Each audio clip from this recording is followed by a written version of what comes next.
Radio mobile तोड़ा आज मना सफा मना ओके दिए ने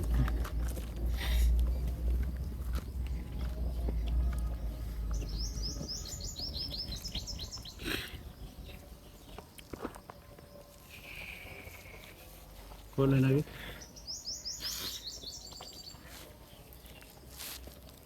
सेव कहीं नहीं मिले। हाँ क्या है भाई से प्यार हुआ है। हाँ लिखा है ठीक है।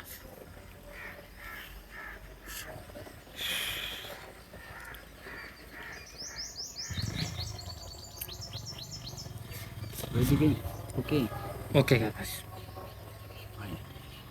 लेवल 1 2 3 आस्ताद गुजारत चवे थी उहा कहिड़ी शइ आहे ज़ाल खे न ॾियण सां ज़ाल मुड़ुस जे लाइ हराम थी वेंदी आहे। हाणे पुट भञ त ख़बर पए। मार भणा उहा कहिड़ी शइ ज़ाल खे न ॾियण सां ज़ाल मुड़ुस जे लाइ हराम थी वेंदी आहे।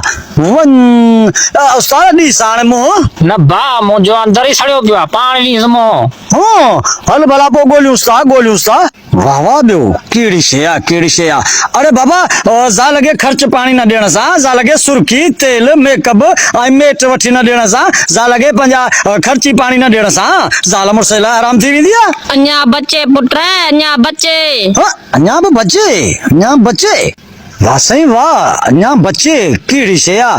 अरे बाबा बसि हाणे गुज़ार त भई बाबा ज़ाल खे न मुड़ुस बि घणा निभागा आहिनि चवंदा आहिनि ज़ालूं घर में हुजनि कमु कनि कार कनि बाक़ी केॾा न घुमण ॾियण न शॉपिंग ते वठी वञण न वरी माइटनि में वठी वञण माइटनि में बि जेका ज़ाल वीचारी नथी वञे न उहा बि सम्झ मुड़ुस जे लाइ हराम आहे। मुंहिंजे ख्याल में सहुरे जे ज़ाल खे न छॾण तॾहिं हा अञा बचे पुट गोल गोल त ख़बर पए। अञा बि बचे अरे बस हाणे गुज़ार त भई बाबा गुज़ार त पहिरें धक में वई बाबा इहो ई आहे न घणा माण्हू शहर जा माण्हू पंहिंजी ज़ालुनि खे होटलुनि ते मानियूं खाराइनि था चिप्स खाराइनि था पकोड़ा दहियूं चटणियूं हर शइ खाराइनि था ऐं असांजा ॿाराड़ी जा मर्द माइन खे न होटल जी मानी न संबोसो न चटणी ऐं न खटाण न खाराइण था न मुड़ुस जे लाइ हराम आहे हा अञा बचे पुट गोल गोल त ख़बर पए। अञा बि बचे यार अञा बि बचे ही आहे छा बसि गुज़ार हाणे भॼी ॾे ख़बर पए त कहिड़ी मुसीबत आहे।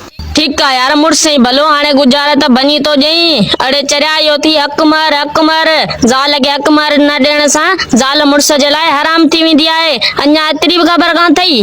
अरे हा यार वाकई इहो थी हक़ मार न ॾियण सां वाकई ज़ाल मुड़ुस जे लाइ हराम आहे। हा पर इहा ॻाल्हि करण वारोसि पर मुंहिंजे मथां ईअं बि न हुजे।